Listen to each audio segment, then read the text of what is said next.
మోకాల నొప్పులకు ఎటువంటి సర్జరీ లేకుండా ఎపియాన్ పెయిన్ క్లినిక్ అందిస్తున్న అత్యాధునిక చికిత్స.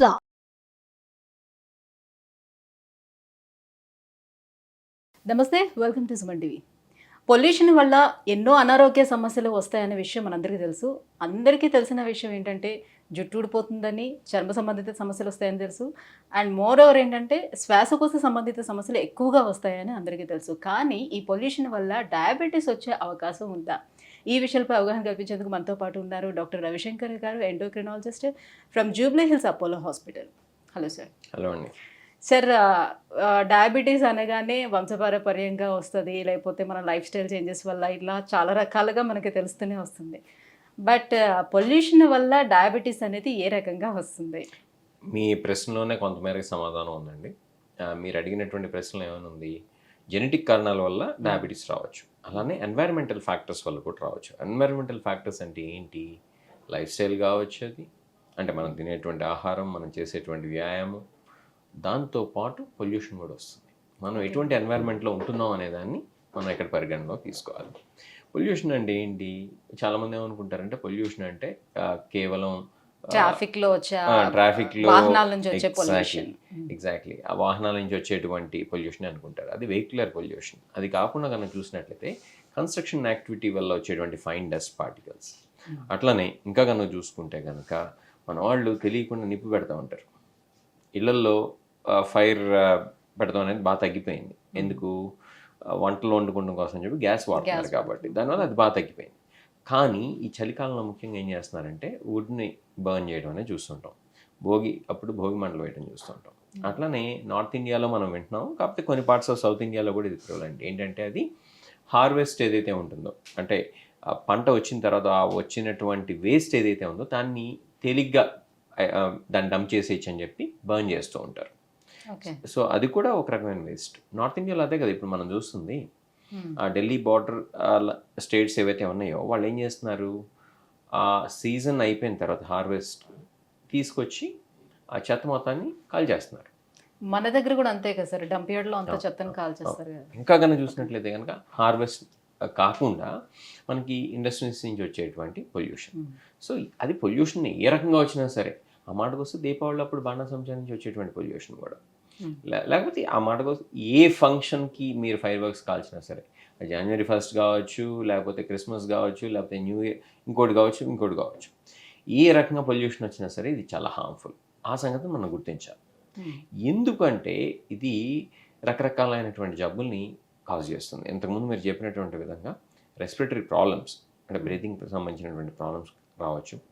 అట్లానే చాలామంది తెలియనటువంటి విషయం ఏంటంటే డయాబెటీస్ లాంటి సమస్యలకు కూడా ఇది కారణం.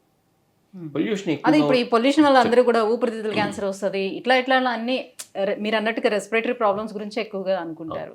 కేవలం అంతే కాదు, దీనివల్ల డయాబెటీస్ కూడా వచ్చేటువంటి రిస్క్ ఉంటుంది. డయాబెటీస్తో పాటు హార్ట్ అటాక్స్ వచ్చేటువంటి రిస్క్ ఉంటుంది, బ్రెయిన్ స్ట్రోక్స్ వచ్చేటువంటి రిస్క్ ఉంటుంది. కాబట్టి మనం ఏ రకంగా చూసినా సరే ఈ పొల్యూషన్ తగ్గించుకోవాలి. ఎలా అంటే అది వేరే టాపిక్. మనం అసలు ఎలా వస్తుందనేది చూద్దాం. ఇందులో డయాబెటీస్ ఇది ఎలా వస్తుంది ఈ పొల్యూషన్ వల్ల అని కనుక చూసినట్లయితే, పొల్యూషన్ వల్ల ఆక్సిడేటివ్ స్ట్రెస్ అనేది మన శరీరంలో బాగా పెరుగుతుంది, ఇన్ఫ్లమేషన్ అనేది పెరుగుతుంది. దానివల్ల ఇన్సులిన్ రెసిస్టెన్స్ పెరగచ్చు. ఇన్సులిన్ రెసిస్టెన్స్ ఎప్పుడైతే పెరుగుతుందో మన శరీరం నుంచి రిలీజ్ అయ్యేటువంటి ఇన్సులిన్ సరిగ్గా పనిచేయదు. దానివల్ల టైప్ 2 డయాబెటీస్ వస్తుంది.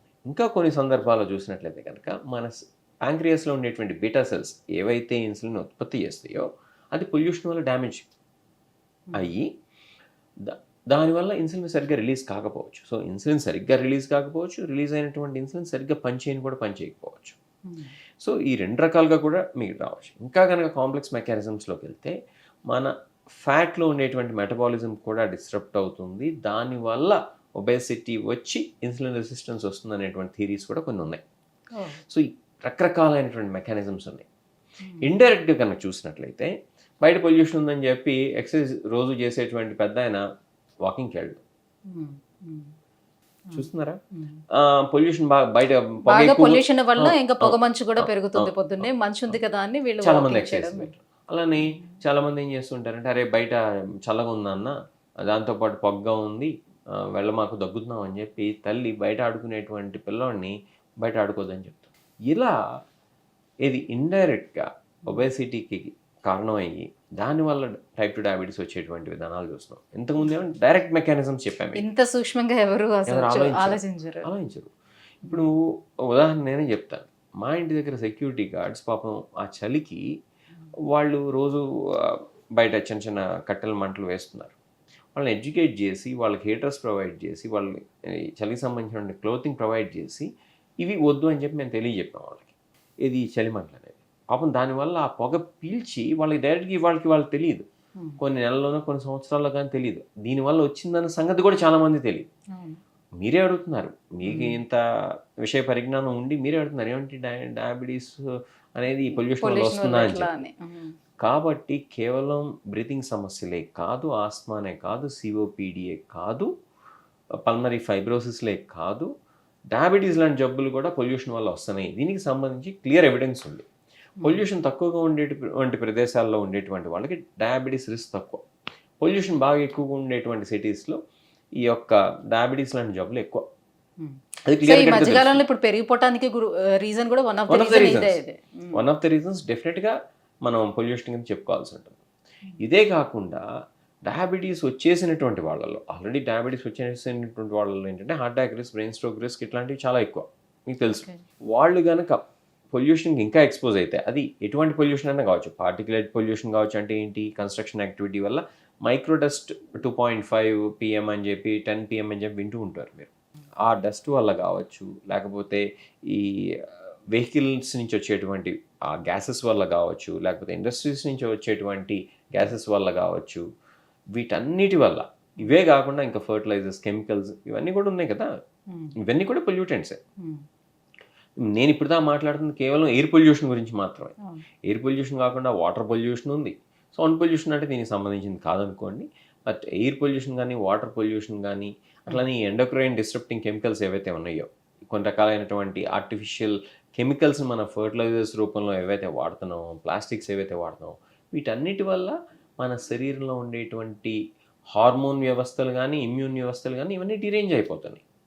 ఇంకా చెప్పాలంటే కొంతమంది అయితే కనుక ఈ పొల్యూటెంట్స్ వల్ల మన గట్ బయోమ్ ఏదైతే ఉందో, అంటే మన గట్లో ఉండేటువంటి మంచి బ్యాక్టీరియా ఏదైతే ఉన్నాయో అవి కూడా చనిపోయి దానివల్ల కూడా డయాబెటీస్ వస్తుంది అని చెప్పి ఒక హైపోథసిస్ తీసుకొచ్చారు. ఏ రకంగా చూసినా సరే డయాబెటీస్ ఉన్నా లేకపోయినా మనం పొల్యూషన్ తగ్గించుకోకపోతే మన మరణ స్మృతిని మనమే రాసుకుంటున్నట్టు. ఇందులో ఎలాంటి డిబేట్ లేనే లేదు. మనం ఎట్టి పరిస్థితుల్లో ఈ విషయాల్లో జాగ్రత్తగా ఉండాలి, దానికి సంబంధించినటువంటి జాగ్రత్తలు తీసుకోవాలి. మన చేతిలో ఉన్నాయి చెప్తున్నాను. వీళ్ళనంత వరకు పొల్యూషన్ తక్కువగా ఉండేటువంటి వెహికల్స్ వాడుకుంటాం. ఓకే, 1. 2, వీళ్ళనంత వరకు కెమికల్ ఫర్టిలైజర్స్ని వాడటం తగ్గించడం. 3వది, మన ఇంటి దగ్గర డస్ట్ కనుక ఈ కన్స్ట్రక్షన్ యాక్టివిటీ వల్ల వస్తుంటే కనుక చుట్టూ పరదా లాంటివి కడతాం, లేకపోతే వాటర్ లాంటివి స్ప్రింకిల్ చేయడం, ఇట్లాంటి బేసిక్ ఇవి పాటించాలి మెజర్స్.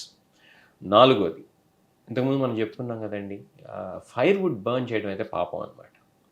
ఇది చలి కాల్చుకుంటామని చెప్పి, భోగి మంటలు అని చెప్పి అరాచకం చేసుకుంటున్నాం. మన జీవితాలు మనమే నాశనం చేసుకుంటున్నాం. కరెక్టే, సంక్రాంతి చేసుకోవాలి, ఆనందంతో జరుపుకోవాలి, అంతేకాని మన జబ్బులు తెచ్చి పెట్టుకోకూడదు కదా. భోగి మంటల పేరుతో మనందరూ చేసేది ఏంటి, ఇంకా దారుణం ఏంటంటే రబ్బర్ టైర్లు వేస్తుంటారు కొంతమంది. ఏది మంట పెట్టి, అదేం సాడిజం నాకు అర్థం కాదు. ఎవరు చెప్పారంటే రబ్బర్ టైర్స్ని కాలవమని చెప్పి? రబ్బర్ టైర్లో ఉండేది ఏంటి, అంతా కెమికల్సే కదా, పెట్రోలియంకి సంబంధించినటువంటి ఉత్పత్తులు అందులో ఉండేది. ఏమాత్రం జ్ఞానం ఉన్నా కూడా ఈ పనులు చేయకూడదు. దురదృష్టం ఏంటంటే చదువుకున్నటువంటి వాళ్ళు కూడా చేస్తున్నారు ఇది.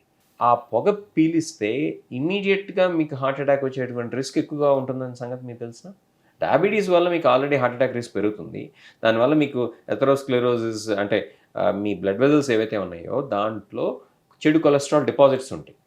దాంతోపాటు మీరు ఈ పార్టిక్యులేట్ పొల్యూటెంట్స్ కనుక పీల్చినట్లయితే డైరెక్ట్గా లంగ్లో నుంచి ఎంత చిన్నగా ఉంటాయి అంటే అవి మీ హెయిర్ ఉంది కదా, హెయిర్లో ఇంకా 1/1000 1/5000 ఉంటుంది ఆ సైజ్, పార్టికల్ సైజ్. అంటే మీకు కనిపించదు అసలు.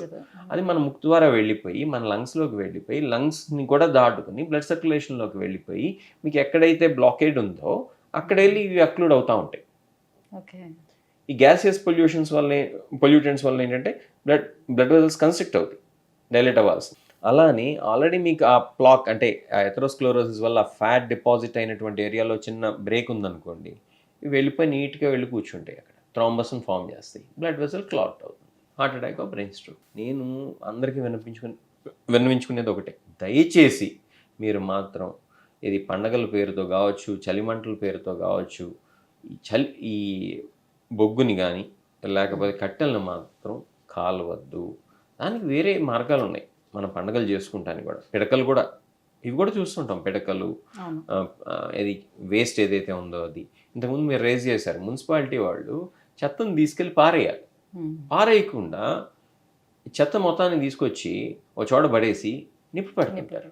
మరి ఏం చేస్తున్నారు నాకు అర్థం కాదు మున్సిపాలిటీ కార్పొరేషన్ అథారిటీస్. అంటే ఆ డంప్ యార్డ్ లో అంతా కూడా ఒకేసారి మీరు డంప్ యార్డ్ దాకా వెళ్ళారండి, ఎక్కడికక్కడ ఊడ్చేసి నిప్పెడతా ఉంటారు, ఎత్తడం బద్ధకమై.